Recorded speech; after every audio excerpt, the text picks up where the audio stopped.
बोलिए सियावर रामचंद्र भगवान की जय। भक्तवत्सल भगवान की जय।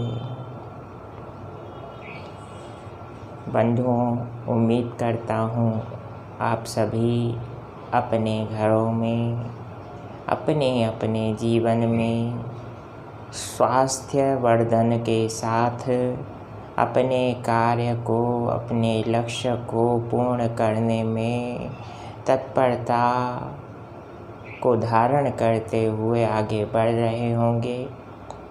आज के श्री राम कथा के प्रसंग में हम प्रवेश करें। महाराज प्रताप भानु के जीवन की घटना। कश्मीर में प्राचीन काल में एक राजा हुए, सत्यकेतु। सत्यकेतु बड़े धर्मनिष्ठ राजा थे।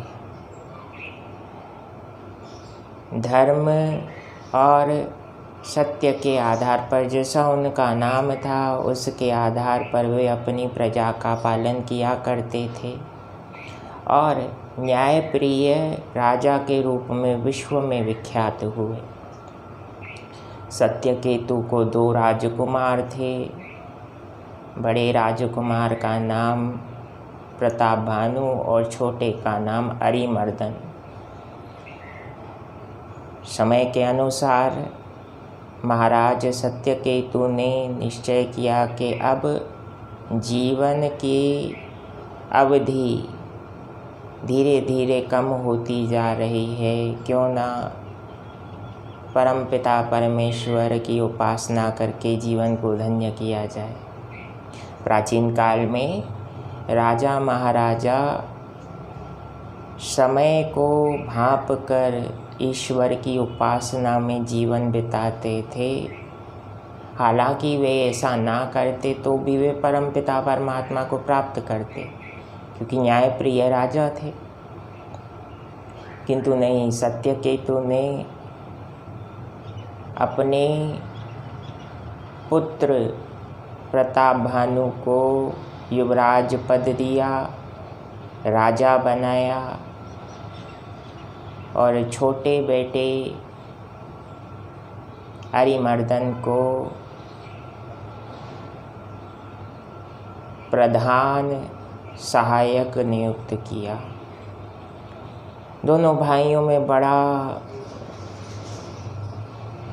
उच्च स्तर का प्रेम था, निस्वार्थ संबंध था। महाराज प्रताप भानु के सचिव का नाम धर्मरुचि, जो धर्म का पालन करने में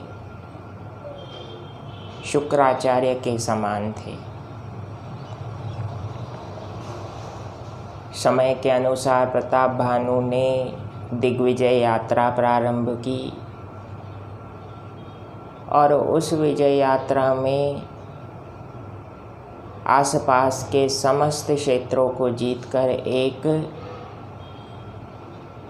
चक्रवर्ती सम्राट की उपाधि प्राप्त की और प्रजा का पालन धर्म नीति के अनुसार करने लगा। महाराज प्रताप भानु जो भी सत्कर्म करता उसका पूर्ण फल अपने आराध्य श्री हरि को समर्पित करता। भगवान श्री हरि भी उसके इस स्वभाव से बड़े प्रसन्न थे। प्रताप भानु एक बार वन में अपने प्रजाजन का हाल हवाल लेने गया, किंतु मार्ग भटक गया। हरि प्रेरणा से एक कपट मुनि के रूप में वहाँ कुटिया में निवास करने वाला उसका शत्रु राजा, जिसे युद्ध में प्रताप भानु ने हरा दिया था, उसने प्रताप भानु को बातों में उलझाकर प्रताप भानु का अहित करने का मार्ग प्रशस्त किया और प्रताप भानु भी अपने सरल स्वभाव के कारण उस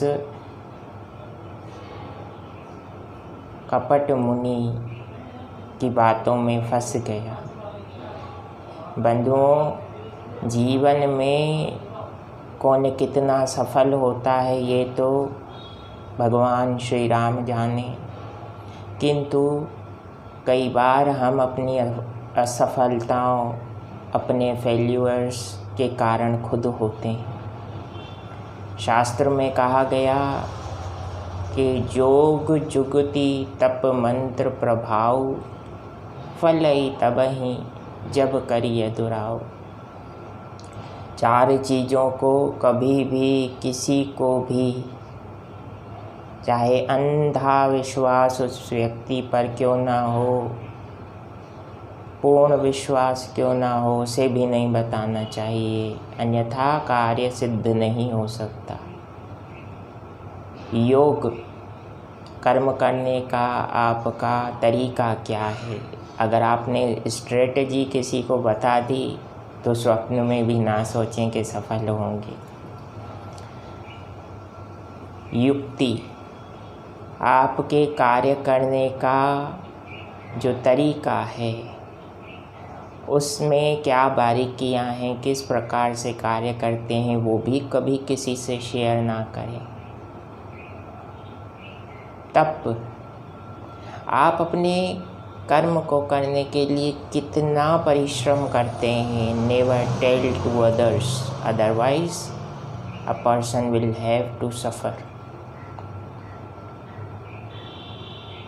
मंत्र प्रभाव, आप किस कर्म को करते हैं और आपके कार्य का प्रभाव कहाँ कहाँ तक फैला है, किन किन से आप सहायता लेते हैं, वो भी किसी को ना बताएं, क्योंकि यदि ऐसा करेंगे तो परिणाम प्रताप भानु की तरह अति विनाशकारी हो सकता है। प्रताप भानु धर्मनिष्ठ राजा था, किंतु अपने शत्रु जो कपट मुनि के वेश में था उसे सब कुछ बता बैठा और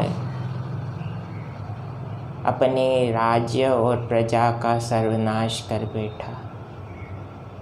इसीलिए भगवान श्री राम की प्रेरणा से हम सभी जीवन में खूब तरक्की करें, खूब आगे बढ़ें और दूसरों को भी प्रोत्साहित करें, लेकिन साथ ही साथ इस बात का भी ध्यान रखें that secrecy matters.